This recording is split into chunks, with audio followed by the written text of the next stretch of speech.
हाय यार, मैं हूँ ये खान और आप देख रहे हैं एनियस गुड फार्म।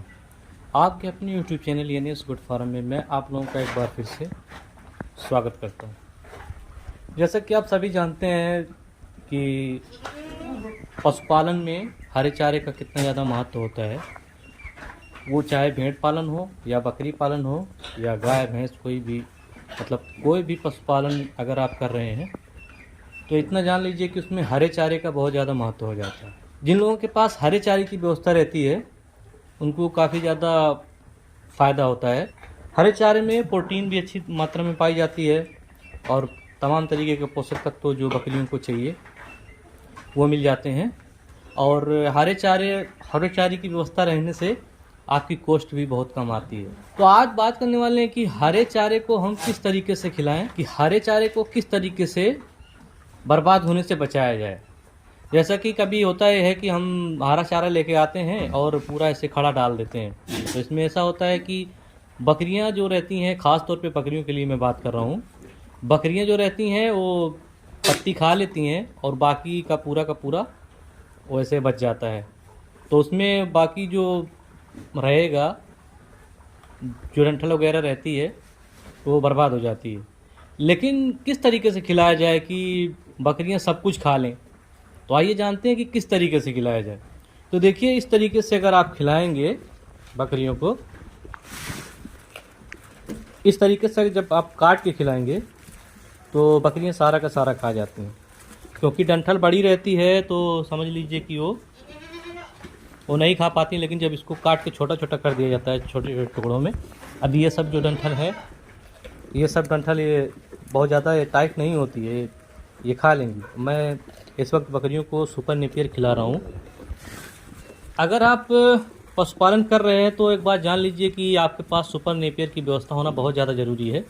क्योंकि सुपर नेपियर एक ऐसा हरा चारा है जो लगभग 8 से 10 साल चलता है। मैं तो ये कहता हूँ कि ये हमेशा चलते ही रहेगा। क्योंकि 8-10 साल बाद जब ये ख़राब होने लगता है तो इसको हम बीज उगा के फिर इसको हम लगा सकते हैं, फिर से वो 8-10 साल चलेगा।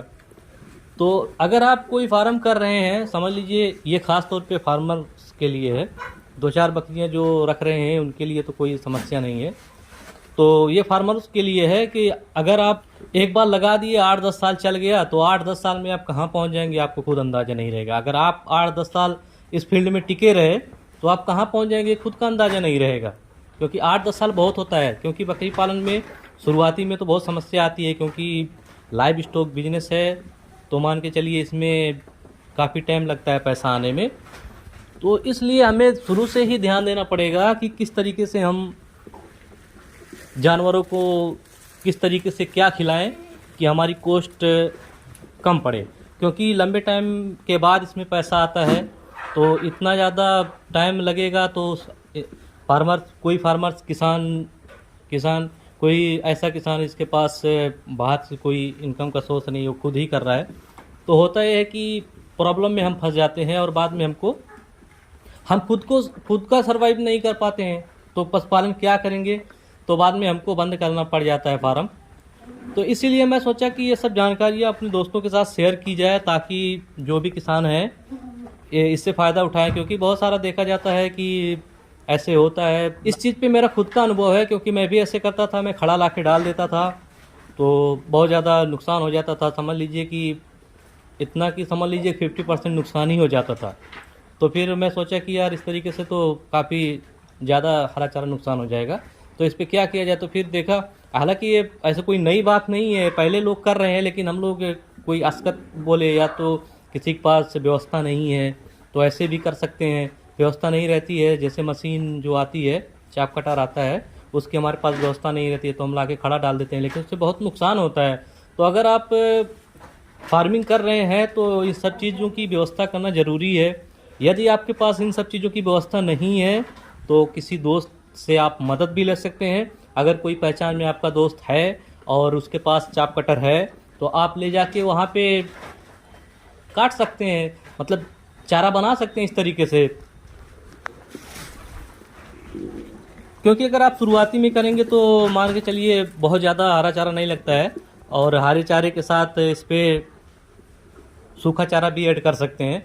तो मेरी बकरियां अक्सर चराई पे रहती हैं, तो मुझे इसका टेंशन नहीं रहता है। हरा चारा मैं चलाता हूँ। और अभी ये गर्मी का मौसम गया है और ये बरसात का मौसम है, बरसात में भी अच्छी खासी गर्मी पड़ रही है।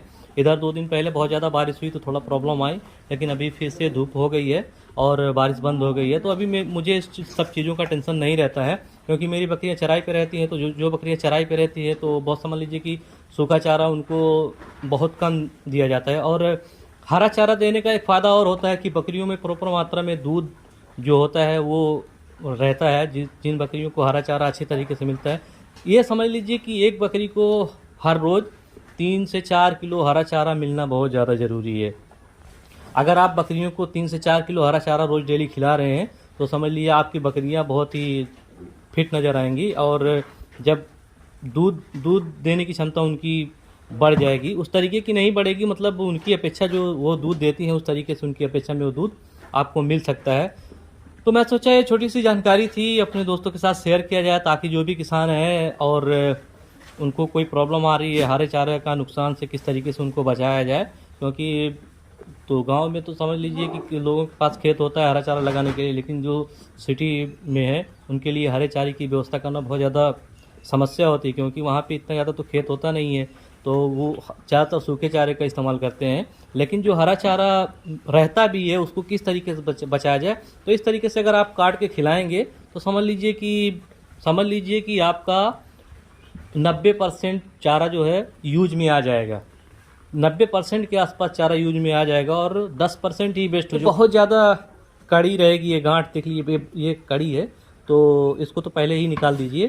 तो ये तो मेरे में किसी तरीके से आ गई, यही सब बच जाएगा, नहीं तो बाकी समझ लीजिए 90% चारा आपका इस्तेमाल में आ जाएगा। तो मैं सोचा कि यार ये जानकारी क्यों ना अपने दोस्तों के साथ शेयर की जाए, क्योंकि मेरे साथ जो प्रॉब्लम आई और लोगों के साथ ना आए। वीडियो को पूरा देखा करें और इस तरीके की वीडियो देखने के लिए चैनल को सब्सक्राइब कर लें। कमेंट करके कोई भी अगर आपके मन में सुझाव है या प्रश्न है तो आप बेझिझक पूछ सकते हैं और बता सकते हैं, और किस तरीके वीडियो में क्या कमी खामी नज़र आई और वो चीज़ भी बता सकते हैं। तो फिर मिलते हैं अगली वीडियो में, तब तक के लिए धन्यवाद।